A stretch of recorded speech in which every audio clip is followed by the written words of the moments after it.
চালিয়ে যাবেন? জানতো না। কাজেই তারাও ভুলে হয়তো রাজনীতি করেছে। আপনি তাকে কেন দূরে ঠেলে দিলেন? আপনি কাছে টানেন ভালোবাসা দিয়ে, আপনি তার সাথে মেশেন। ও মানুষগুলোরও আমাদের দরকার আছে। সব শ্রেণীর মানুষকে নিয়ে আমরা কোরআনের সমাজ কায়েম করতে চাই। আল্লাহ তাআলা আমাদের এই কাফেলাকে কবুল করুন, আমাদের নেতৃবৃন্দের শাহাদাতকে কবুল করুন। বিশেষ করে যার রক্তের বিনিময়ে গোটা পৃথিবী নাড়া দিয়ে উঠেছে, আজকে ভারতের মোদী সরকার, তার কম্পন সৃষ্টি হয়েছে আমার দেশের যে দুরবস্থা। বাংলাদেশের ছাত্র আন্দোলন থেকে কলকাতা সহ গোটা ইন্ডিয়ার বিশ্ববিদ্যালয়ের ছাত্ররা যদি প্রশিক্ষণ নিয়ে মাঠে নামে, মোদী সরকারও টিকবে না। বড় বড় অবস্থা লেখালেখি হচ্ছে ব্যাপক ইন্ডিয়ার পত্রিকায়, আপনারা নেটে সার্চ দিয়ে দেখেন। গোটা পৃথিবীকে নাড়া দিয়েছে আবু সাইদের রক্ত।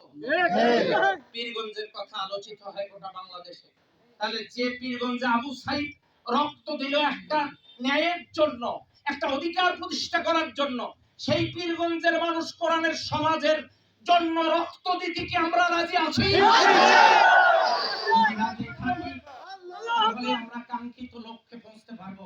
আল্লাহ আমাদেরকে কবুল করুন, সকলের সুস্বাস্থ্য, দীর্ঘ হায়াত এবং এই বিজয়ের ধারাবাহিকতা অব্যাহত রাখার দরখাস্ত আল্লাহর দরবারে পেশ করে আমি আমার কথা শেষ করছি। সুবহানাকাল্লাহুম্মা বিহামদিকা আশহাদু আল্লা ইলাহা ইল্লা আনতা আস্তাগফিরুকা ওয়া আতুবু ইলাইক। ওয়াসসালামু আলাইকুম ওয়া রাহমাতুল্লাহি ওয়া বারাকাতুহু।